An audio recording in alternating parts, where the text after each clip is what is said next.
Ya, shalom saudara-saudara, sahabat-sahabatku dimanapun berada. Renungan pada hari ini saya beri judul antara gayung kamar mandi dan pola pikir yang berlebihan. Ayat nas kita terambil dari Filipi 4 ayat yang ke-8. Ya, sekali lagi shalom.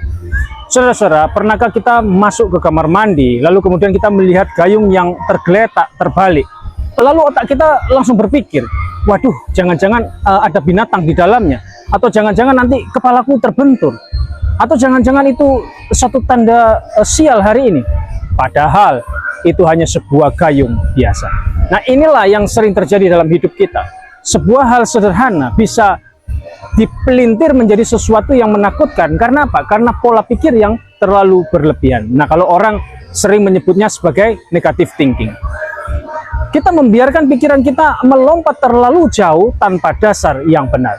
Nah, karena itulah tema atau judul ini sangat penting, sebab Alkitab justru mengajarkan bagaimana kita harus mengisi pikiran kita dengan hal-hal yang benar. Nah, coba sekarang perhatikan Filipi 4 ayat yang ke-8. Filipi 4 ayat 8 berkata begini, jadi akhirnya saudara-saudara, semua yang benar, semua yang mulia, semua yang adil, semua yang suci, semua yang manis, semua yang sedap didengar, semua yang disebut kebajikan dan patut dipuji, pikirkanlah semuanya itu. Amin. Saudara-saudara, surat Filipi ditulis Rasul Paulus ketika dia berada di penjara. Walaupun keadaannya sulit, dia justru menulis tentang sukacita, damai sejahtera, dan cara berpikir orang percaya. Dalam pasal 4, Paulus menekankan pentingnya menjaga pikiran. Sebab pikiran yang benar itu akan menghasilkan damai yang melampaui segala akal. Nah, dari Filipi 4 ayat 8 tadi, kita menemukan ada 3 cara untuk melawan pola pikir yang berlebihan atau negative thinking. Nah, supaya apa? Supaya kita dapat hidup dengan pikiran yang sehat, damai, dan berpusat pada Kristus. Nah, apa saja? Yang pertama, pikiran adalah akar kehidupan. Kata Yunani untuk pikirkanlah menggunakan kata bahasa Yunani logizeste, bentuk imperatif yang berarti bukan sekedar mengingat ya, melainkan mempertimbangkan dengan serius, mengisi pikiran itu secara mendalam. Jadi Rasul Paulus bukan menyuruh kita berpikir sesaat atau sebentar saja, tetapi menjadikan pikiran yang benar itu sebagai kebiasaan hidup. Apa yang kita pikirkan hari ini akan membentuk perasaan. Lalu perasaan itu kemudian mempengaruhi tindakan. Jadi akar pikiran sudah beracun, buah yang keluar juga pahit. Itulah sebabnya Rasul Paulus memulai dengan semua yang benar, pikirkanlah itu. Injil bekerja mulai dari pikiran. Kalau pikiran tidak diubahkan, maka tindakan pun tetap salah. Sama seperti gayung kamar mandi, saudara-saudara. Jika kita lihat hanya sebuah alat untuk mandi, ya biasa saja ya.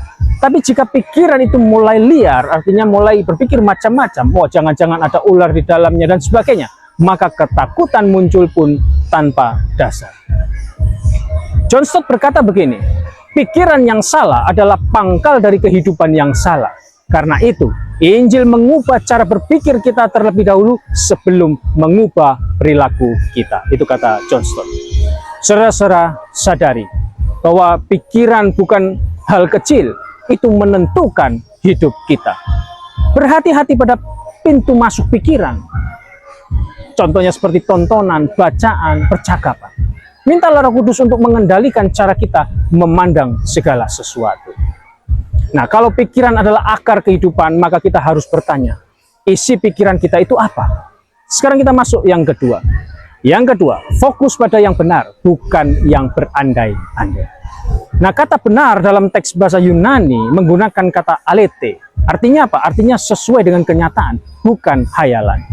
Jadi Rasul Paulus menekankan agar kita tidak terjebak pada pikiran-pikiran yang berandai-andai ya, yang tidak nyata.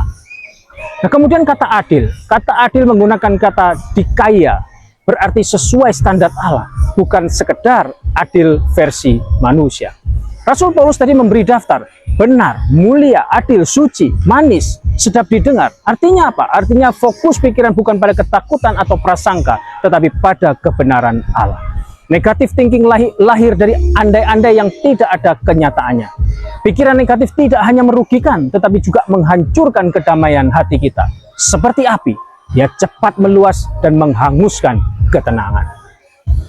Saudara-saudara, sama seperti orang melihat bayangan di malam hari lalu yakin bahwa itu hantu, padahal hanya jemuran baju. Nah, begitu juga dengan gayung kamar mandi. Seharusnya sederhana, tapi bisa menjadi sumber kecemasan jika pikiran itu salah arah. Charles Haddon Spurgeon pernah menulis begini, orang yang membiarkan pikirannya dipenuhi hal sia-sia ibarat menyalakan obor di ladang kering. Ia membakar ketenangannya sendiri. Itu kata Spurgeon.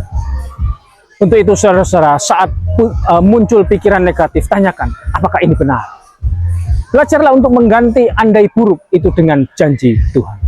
Latihlah diri mengucap syukur daripada mengeluh.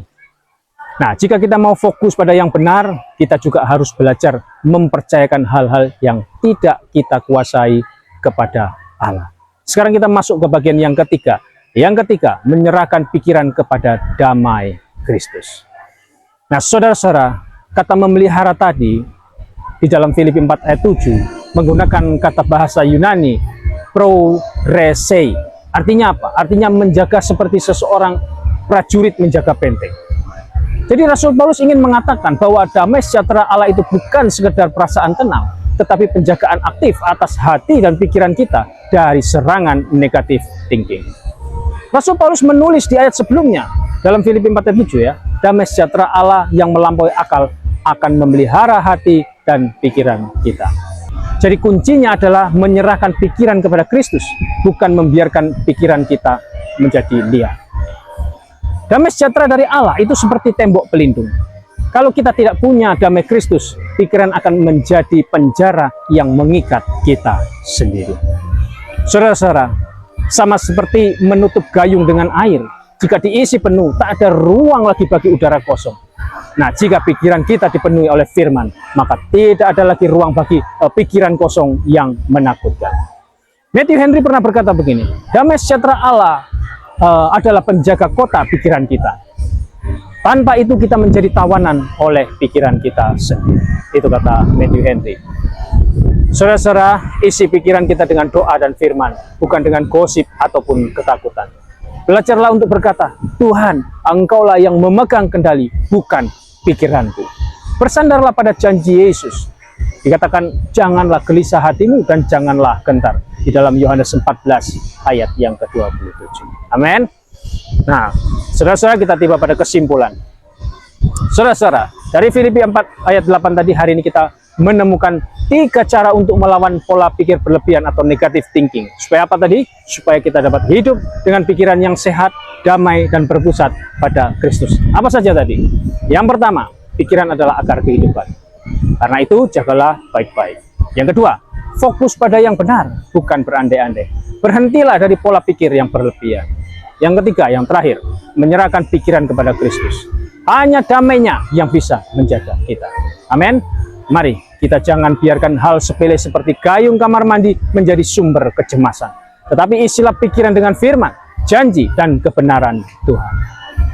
Nah, saudara-saudara, mungkin selama ini kita dikuasai negative thinking, mudah curiga, gampang takut, selalu berpikir berlebihan. Hari ini Tuhan mengundang kita untuk bertobat, menyerahkan pikiran kita pada Kristus, dan membiarkan damainya menjaga hati kita. Pertanyaan refleksi, apakah kita mau berhenti dari pola pikir yang berlebihan dan mulai mengisi pikiran dengan kebenaran Allah hari ini? Amin. Kiranya firman Tuhan dapat dipahami, memberi pencerahan, menambah pengetahuan, menjadi sumber kekuatan dan penghiburan bagi kita semua yang percaya. Amin. Sampai jumpa dalam renungan Sahabat Yesus Ministry berikutnya. Soli Deo Gloria, Tuhan Yesus memberkati. Shalom.